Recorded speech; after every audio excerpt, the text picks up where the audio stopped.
everyone. Welcome back to Speak to Transform. I am excited for you to hear my guest today all about being on a journey with Jesus. And if you've ever envisioned going on a journey and having Jesus kind of guide you along the way in the pathways of life, there's no perfect guide, right? There's no perfect person to be our guide in this journey of life. And more so in today's age, we need wisdom, we need instruction, we need help from God, because in and of ourselves, we cannot navigate through all the craziness, the confusion, the chaos that's going around. And so we need heavenly perspective so that we can be all who God has called us to be. And so my guest today is going to share a little bit about her journey, as well as how she helps others along their journey of spiritual growth and life and the stages of that. So I want to bring to the stage here Patricia Butler. Hi, Patricia. Hey, Lisa, what a great intro. I'm all excited already. Yes, who's a better guide than Jesus? Hello. Yes, exactly. He is our master guide. Well, let me share a little bit about your background so people know who you are, and then we're going to get into this conversation. So Patricia, or Pat, as she's also referred to, is envisions in a world in which every Christ follower finds and flourishes in the abundant life that Jesus promised. I love that. As a certified lay and pastoral care counselor and a coach mentor, she helps to cultivate, or she's part of an organization that cultivates a global network of artists through writing, mentoring, and spiritual direction. As an author and poet, she loves to provide a pathway to transformation using the literary device known as the hero's journey. She also curates the mythic monastery and is at work on her new book called Embark with Christ on a Hero's Journey. She currently resides in Florida, and she walks with cranes, dodges hurricanes, and enjoys her own pillow. I love that. I love that rhyming there as well. And so let's talk a little bit about your own journey, how you came to discover maybe some of this that you're writing on today. Yeah. Well, my story is of a collision. That was the name of my first book, and happened when I was in my early 30s. And a kind of ordinary car accident. I mean, who doesn't have car accidents anymore? But the injuries were severe. I was left with a diagnosis of permanent disability, spinal trauma injuries. And I'm like, I can't even accept that. I can't even put my brain around that. I was early 30s, and I mean, to think about being permanently disabled the rest of my life was unthinkable. So I just was praying in the emergency room, even, just heal me, Lord, whatever's wrong, just heal me. Just like, not even a pretty prayer. It was a desperate cry, like, whatever's wrong, fix me. I don't know if I'm paralyzed even. And so that launched a 12-year journey for healing. Wow. And in that period, you go through a lot. And probably the most painful thing was people telling me to accept it, just to resign yourself. And I was like, no. And it wasn't, it wasn't that I had such great faith. It was just that this was so unthinkable, I couldn't go there. So persisting. Long story short, I found the healing, but it took me on a journey through things that I now write about, because it's very hard to tell this briefly. And out of that, I got the healing. It was miraculous, and it involved deliverance of demonic spirits who had behind the external event. Yes. They snuck in. And I think in my world, nobody, including me, nobody would have thought to ask, is there any demonic activity going on here that we should look at? I very fortunately found people who thought to ask these types of questions. And it was through that deliverance that I found healing.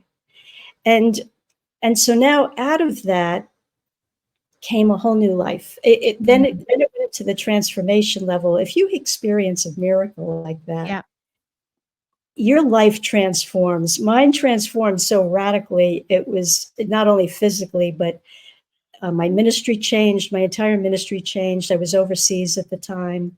I had to change countries. Mm. Every aspect of my life was turned upside down. And one Wow. of the things that was part of that was I discovered this literary device. I'm a writer, Yeah. have been since childhood.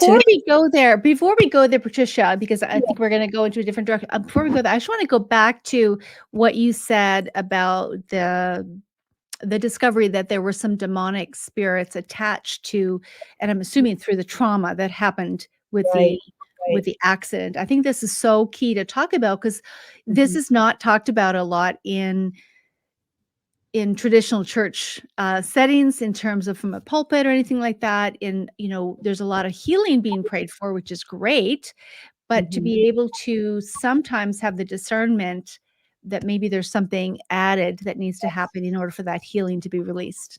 Yes, absolutely. Um, Was this a new well, concept for you when it was presented to you? it wasn't. It wasn't. I had had some unusual experiences that I would call demonic even then because I was involved in occult practices and Okay. some spooky stuff happened. Yeah. So I was at least aware that there are demons out there, and they're probably not going to bother me too much. I just got to not fall into temptation. Right. Right. A low level, typical Christian in the Mhm. church. But when the idea was introduced to me that healing and deliverance are combined, that demons can actually really truly cause physical affliction. Mhm. And that was new to me. Mm. I put them on two different tracks, but they were joined. And they came out in this way. I At the root of the healing was I needed to forgive someone Yeah. and I needed to confess in anger, um, basically swirling around. Let me see what's the best order to do this in. The Lord revealed to me that I was holding anger towards someone that was a lawyer in the process of this accident journey, and all he did was ask me the question, what did you do with that anger? And I realized I had held on to it for now 6 years, and that had given the enemy a foothold. So that was the first step in my eyes beginning to open to what was happening. The next question came from a medical doctor who said, did you forgive the person who hit you in the car accident? Hmm. And I knew right there, Lisa, that's the key. I am sure of it. I don't Wow. even know anything else. And I think I did forgive him, but okay, we're on to something now. And those were the two questions that unlocked. I went and forgave that person just in case I hadn't done it. And Yeah. I confessed the anger and forgave the man who provoked it. And the next day, the same doctor prayed with me again. And I told him about these experiences and the prayers. And he said, okay, let's try it again. And he prayed, and boom, the demonic manifestation happened in the moment. I didn't feel any pain or discomfort, but it was Mhm. like somebody was realigning my whole spine. I could Mm. perceive spirits were leaving me out of Wow. my, like literally coming out of my spine. Wow. And realizing that thing had lodged in me for 12 years and Wow. would never have been discovered if somebody didn't know to ask the right questions. Wow. So good thing you had a discerning doctor who was spirit Yeah, filled. exactly. And he told me, we actually had an interview about a year ago, maybe 2 years now. And he said, I had just learned that because I said to him, what a great question you asked. You changed my life. And he said, actually, I had just learned that. And I was prompted in the moment to ask you that question. Wow. So, I guess we don't have to know everything, right? The Spirit of God filling us, Mhm. that's what we need.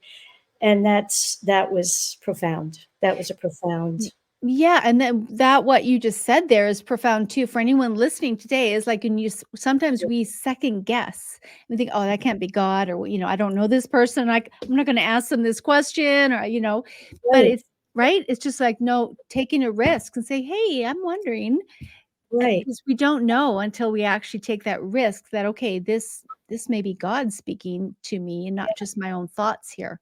Yeah. Like, and also don't be bashful about asking. You know how often we hear someone say, "Nobody's found a cure. Nobody knows what's wrong with me." All this, and I ask Mm. now. Well, have we looked at spiritual things yet? Has anybody asked? Yeah. It's very soft entry, but if you don't look at the spiritual complications that could be going on, do you need to forgive anyone? Do you need to release a bitterness? Are you Mhm. angry? That maybe, and who isn't? When do these things go toxic, and how does the enemy profit by them? Mm. Those are important questions to ask. Wow, those are great questions to ask. Well, let's Yeah, talk about now how where you began to say how this led you into this whole literary track of yeah. yeah, well, yeah. The literary. This is interesting. Um, just after, probably about 6 months, maybe a year after that deliverance and healing, I was also a writer, so I took this online course, and there was a text called The Writer's Journey, and it introduced me to the hero's journey. I don't know if you've ever heard about that, or listeners. A lot of people have by now. It's become fairly popular, but That's right. I was gonna ask you, so it's the same that you what you're referring to is the same, I forget who the author was. Who was the author? yeah, this book was Christopher Vogler, but you might know Joseph Campbell as the one Yes, who popularized the right. idea. Christopher Vogler was a Hollywood story consultant, and he immediately saw the impact of it for Mm, film. He worked in the Disney studios. okay. So he wrote this book, and that was in this course. And I read it, and I thought, nobody has ever described my life so accurately as the hero's journey. Oh, wow. No Christian discipleship course, no nothing. I was in full-time ministry, I'm always looking at materials. Yes. Nothing described it so accurately, and nothing described it with such imagination. It wasn't just going from my head, it was going from my heart. Hmm. That head-heart connection. Let's come back to that. That was so that just fired me up. I mean, I am a creative person. I kind of need that.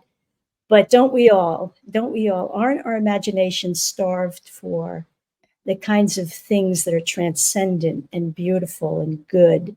Not not the usual Netflix material, right? Yeah, things that have Yeah, lasting value or lasting yeah. transformation. Yeah, so good. So I discovered the hero's journey, and then as an author, I immediately put my story through that. It's a structure, it's a template. Mhm. I plotted it out, and that became the way I began to talk to people about Christ in Hmm. a secular culture. And and then I began to just, could this be a discipleship program? Could this be more formalized? And Hmm. toying with that idea ever since. I saw the effect on other people when I began talking that way instead of, here's the set of doctrines you subscribe to Mhm. in Christ. Nothing wrong with doctrine, but it was only staying in the head. Right. How do we get down into the heart? Well, I started telling stories. What if we go to a film and we talk about it later, over coffee? Well, then I could tie, and that's like spiritual life, because don't we all have these threshold guardians in our lives, or who's your mentor, who's the villain, all these kinds of Mhm. terms from the hero's journey. And people would get engrossed. And so then I was asked to create a training program for artists that would take them through 10 weeks, a Mm. 10-week module. And it was originally suggested that I teach 10 spiritual disciplines. And I thought, that doesn't fire my gut. It can be legalistic. That can get very legalistic quickly. Mhm. Really believe in them, but I don't know if that's the best thing. Can I try something else? Can I try the hero's journey? And then got the okay, yay. And I began writing out the modules, the PowerPoints, all that. And I taught it for 10 years, about 10 years. And again, I saw the effect of putting your faith into a story structure, into story language, not just the top 10 flavors of spiritual direction that year. Mm-hmm. Spiritual formation would be another Yeah. way I would say it. And something that they could leave with a template. Now apply this to your next adventure with Christ, because Mm. they're all fun, right? They're Right. not fun. And how are you going to survive? And if you can just see that you are in stage maybe 3 or 4 and you get stuck, Mm. it's a lot easier to say, okay, here's what we need to get you to stage 5. Mm. Let's just work on stage 5 and get you there. And when we Mm. get to stage 5, we'll figure out stage 6. But this is how your life is going. It resonates with people because this is how their lives go. They're Mm. going about their ordinary day, and then boom, the phone rings, or the car gets smashed up, or the child dies, or the divorce. These things, and they blow up our worlds. Mm. You're called to adventure. It's a call to adventure in hero's journey language. So it's And like an interruption, or you would call it a call to an adventure.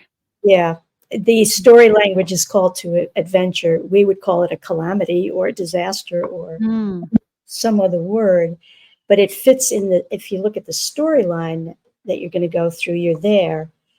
And immediately all the resistance comes up. Why is Patricia, this? I'm going to share. Sorry to interrupt you. I'm just going to share the document here as a reference point, because this is something that you're also going to give away, right, as a gift. Yeah, Yeah.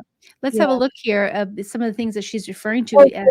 Perfect. Yeah. So you can see this is a document I put together to give like the cheat sheet of this, which will go into my book. Yeah. Tells you the stages and then the spiritual connection that I found. So, for example, I'll go to stage 3. That's Okay. bottom Refusal of the call. of the wall. I think it's a really important stage to look at because it's our resistance to what happens in our lives. Mm-hmm. Calls to adventure. I don't want to do that one, Lord. Not me. Not me. Remember Moses? Not Yeah. me. Not me. Gideon? Not me. I'm not able to do that. And so we have this resistance dynamic that starts out. And how do we overcome that to move forward? I think Mm. it's a very healthy exercise. Jesus said, count the cost. Mm-hmm. He wasn't rounding up the mob. He was driving the mobs away. Mm-hmm. Say, count the cost. This is going to cost you. In not only, I mean, let's assume we have a macro journey of, if we've come to Christ, we're in Christ, we're walking a macro hero's journey with him Mm-hmm. of our whole life. But in between, we have the car accident or the Mm-hmm. cancer diagnosis or the marriage breakup. That's a call to adventure in itself. Hmm. That we're first going to resist, deny, try to avoid, try to fix, try to just get through in our own strength. Hmm. No, see what God has for you. What is He trying to do in this particular calamity? Mm-hmm. Why did He allow that to come into your life? Mm-hmm. There's a purpose for it. It's designed to transform you. This whole journey each journey is to transform you. Mm-hmm. So you have to lean into the so-called minor. I know they're massive. Yeah. You have to lean into it and say, what has God got for me? He's pinpointing something in me that has to change for me to succeed in the big story, in the big Mm-hmm. picture. I've got to change something. In my case, I had to forgive. I had to learn about forgiveness, and I had to learn about anger. Hmm. And then I got another story. You just keep rolling It's along with the stories. But the micro stories add up to the macro success, right. Right. Yeah. transformation. Beautiful, beautiful. Yeah, I really appreciate that. I believe that too, is that often we can see them as the resistance as stopping points or places of Yeah. annoyances, but really they're opportunities for us to Mhm. one is embrace the growth that God has for us to be able to expand our Mhm. capacity to be who he's called us to be and whatever that means, whatever decisions that entails, but Yeah. also for an opportunity for him to show himself to us in a way that we've never experienced him before. Yes. Yes. Yes. Amen. I learned vistas, of God that I would not have had if I hadn't had these. You have to be pushed to the extremity, don't you? Yes. And then he Yeah. shows up and you're like, whoa, like Job. Whoa, Mhm. I had no idea. I had no idea. It's so true. Like I was just speaking to so for me, uh how many years ago now? I'm gonna say 15 years ago. Sorry, I'm about to sneeze. So uh, I was my husband, we were married 17 and a half years, and he received a diagnosis and passed away within, 3 months. And so here I was with three young children, no secure income, having to now just follow the leading of the Lord and what he had told me to do before this all happened. Yeah. But I remember during that time, and at that point, I was very thankful that I'd had a really solid discipleship in my own life that people Mhm. had poured into me to have a place of a secure identity in who I was in God and who God was. But what I meant was in terms of those times, there's opportunities now for God to show himself to us in ways that we never experienced him before. So before Yes. that, I could say, yes, God is my comforter with my head Right. and believe Right. that and believe Right. that. Yeah. But it's only when I had to trust him and embrace him Yeah. as when I needed him Yeah. as my comforter that I And to could say, experience comfort from him. exactly. Yeah. Now no one can take that away from me and says, "No, Yes. he's my Yes. comforter." Right? Or Yes. provider or whatever it might be, protector, Right.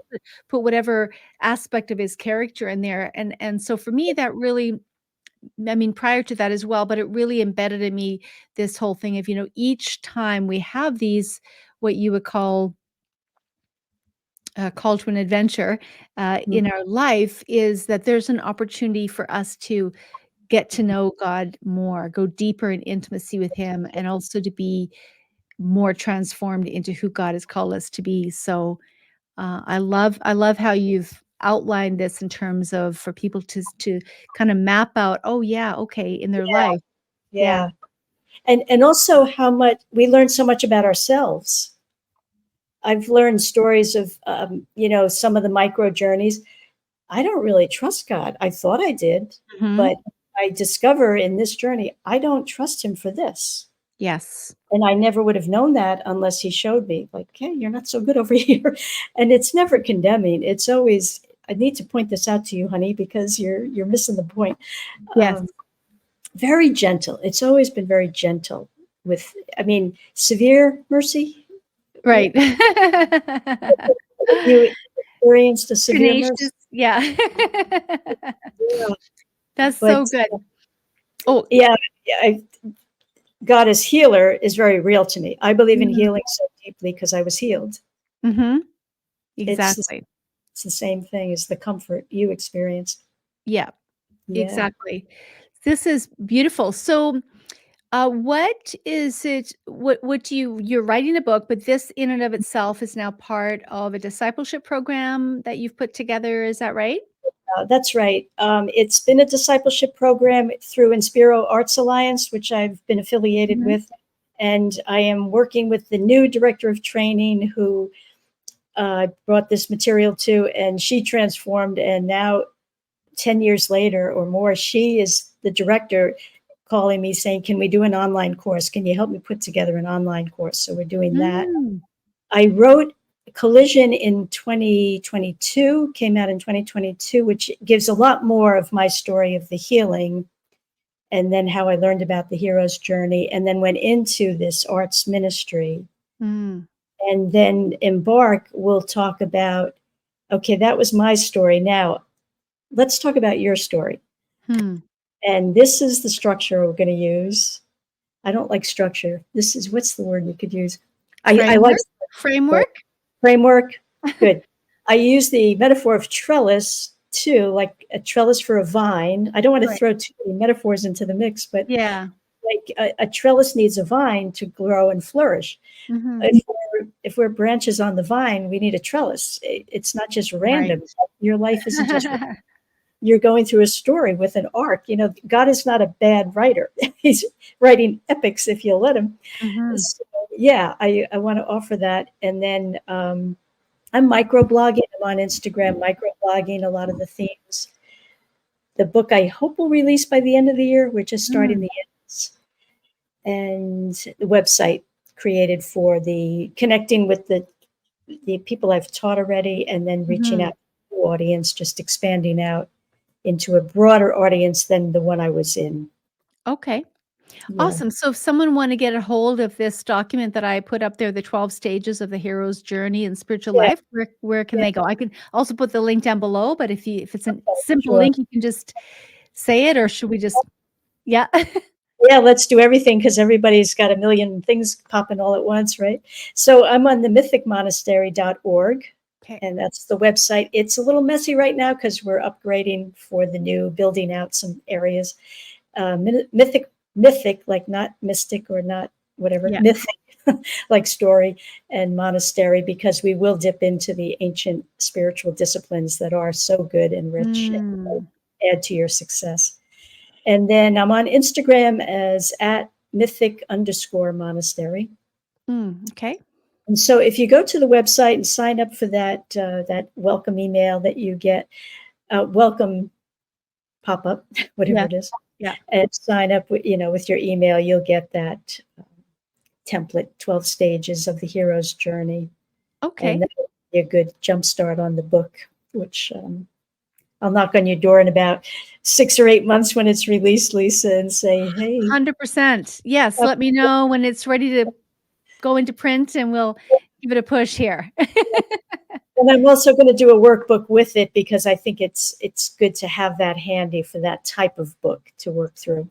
Yeah, yeah, it's so good. One of the things when I wasn't brought up in a Christian home. I wasn't brought up in a church, but I became a believer in Jesus when I was 15 through reading the Bible. And shortly after that, got introduced to a group of people who really helped me to get grounded in discipleship. And I'm so, so very thankful for how my journey has gone that way, and I so value discipleship because of that, because I know the impact it had on my life. Yeah. I was a very Yeah. messed up kid. So I know that it can, God can do a lot of things in that. So I value it so much, and I see it's a lot of institutions, a lot of churches have gotten away from this, Yeah. and I believe it's such an important part of our faith that we need to embrace wholeheartedly. Amen. I totally agree. Mhm, I've had the same fortune of being surrounded by good people a lot of mhm. my life, and certainly at critical points. And to watch it all devolve into memes and self-help and you've got this, you're enough. Mhm. Like, no, sorry, but you're not enough. We're Yeah. not we're not enough for the what we have to survive down here. Only God is enough. Mhm. But um, that can leave very mixed messages, confused people. If I'm supposed to have this, why am I depressed? I'm supposed to be enough, but I don't like me. It's like, oh Mhm. gosh. Anyway, so that's why I'm writing now. Yeah, that's so good. Well, I applaud you for that, and I know as a speaking coach, it is so vital. I really feel that as people wanna become more impactful in their communication, transformational, to they themselves to embrace their own transformation is really critical, because that releases a greater anointing and authority for you to speak into different things, but also to be used of God in that way. I mean, we can be used of God but it's like if we want to increase the ability to reflect God on the earth and from a place of healing and restoration, Mm. then we need to always be engaging that. I like to say cooperating with the Holy Spirit. It's like as he That's brings things up in our life and say, "Okay, God, let's talk about this. Where do I yeah, need to repent or forgive or whatever it might be, right? Right. I like the word collaboration. Collaboration is so good too. Yes. Yes, Well, go ahead. yeah, just going to say, people like you are so valuable, Lisa. I was one of those people who said, I will never do anything that requires me to speak in public. Mm. And I've been doing it for like 30 years, thinking, I am not naturally, I'm not that either. wants to be up on the stage. But God has made me that person. So, Well, yeah, the coaches like you to get people like me up there. well, it's so interesting you say that. Yeah, because I was not naturally talented. It wasn't something I was looking to do. I like to say I was terrified to speak, and now God has me training people to speak. It's Yeah, it's so ironic. one of It's those beautiful things. And yeah, that's definitely my mission to help women and men, predominantly to I've worked predominantly with women, but now really expanding with men as well in our Kingdom Speaker Academy to help them find their voice, own their story, Mhm. because every person's story is a is is something that is needed for someone else to Yeah, be able to unlock their own destiny. I really believe that, and in yeah. the book of Ephesians, it talks about how we're like a body, we are a body, but that is each person does their part, it causes the other parts to grow. So if we're Yes, not yes, doing our part, if we're not speaking the yes. things that God has done in our life, it actually hinders the growth of people around us. We can't run like the church, like the body is supposed to. Absolutely agree with you. We can't. So glad that you are writing about your story and helping others unlock theirs so that they can testify of the goodness of God and the threads of God in their life. So thank you, Patricia. Any last words that you want to leave with our listeners Yes, I before? want to say, yeah, I do have a little tiny speech. I Sure. want to say this because I came up with it recently and I'm trying it out. So I want to say that I am what I'm all about, my why, and the people I'm trying to reach. I want to say, I want to strengthen, encourage, and comfort hyperventilating heroes whose capes are at the cleaners. Sorry, can you say that again? I want to strengthen, encourage, and comfort hyperventilating heroes whose capes are at the cleaners. And Oh my just goodness. just breathe. Just I breathe. love that. It's okay. God will complete what he started in you because you're in a story. Mm, You're only in the middle of the story. You're not at the end yet. Just breathe. wow. So good. So just breathe. Take a deep Just breathe. inhale. Exhale. So good. Well, if Yeah. you are listening today and something resonated with you or pulled on your heart and you know that you need maybe some clarity in your own life and some help navigating some of the things that are going on in your life to be able to come to a place of freedom and peace and clarity, I want to encourage you to get a hold of Patricia and grab a hold of her 12 stages of what hero's journey and spiritual life. Grab that to help you to be able to really allow God to speak to you about where you're at in that journey and where he might want to take you in the next steps. So, thank you so much, Patricia, for sharing your journey and your experiences and your encounters with God so that others can be inspired, be empowered, and find themselves in the story that they can begin to have hope even beyond where they're at. Yeah. Thank you, Lisa. It's amazing. And I love doing it. And I appreciate your inviting me on to share again. You're most welcome. We'll definitely have to have you back. Wonderful. I'd love to. Love to be back. God bless you. Keep up the good work. Thank you so much. All right, everyone. Thank you so much for tuning in today. Make sure you share this episode with someone that you know needs to hear it and to be able to subscribe so that you get notifications of the rest that are coming up here and the great testimonies, but also great resources at your fingertips to help you become who God has called you to be. We're on a mission to raise up women and men to be voices of influence in every sector of society. But here's the thing, you need to trust God to be able to use you. You need to believe that God has given you a story and a voice to impact people's lives and to learn how to use that in a way that is going to reach the people that you need to reach and help them to walk in the calling on their life. So your part is just say yes to God. Say yes, God. And then, like even in the hero's journey, find a mentor. Find someone who's going to help you unlock your voice and be able to communicate in a way that's clear, concise, and compelling. If that's me, I would love to work with you. Be honored to do that. If you want to have a taste of what I do, be sure to take advantage of the sneak peek down below, the link that gives you a sneak peek into our membership portal to give you an idea. And I want to say that your voice is an instrument of transformation and needs to be heard. So let it be heard. Bye, everyone. We'll see you next time. As you're listening today, you may have felt prompted to say, I want to become a much better speaker. I want to be able to speak with confidence, clarity, and transformational impact. I want to invite you to check out the link in the comments below, wherever you're listening to this. Your voice is an instrument of transformation and needs to be heard. So let it be heard.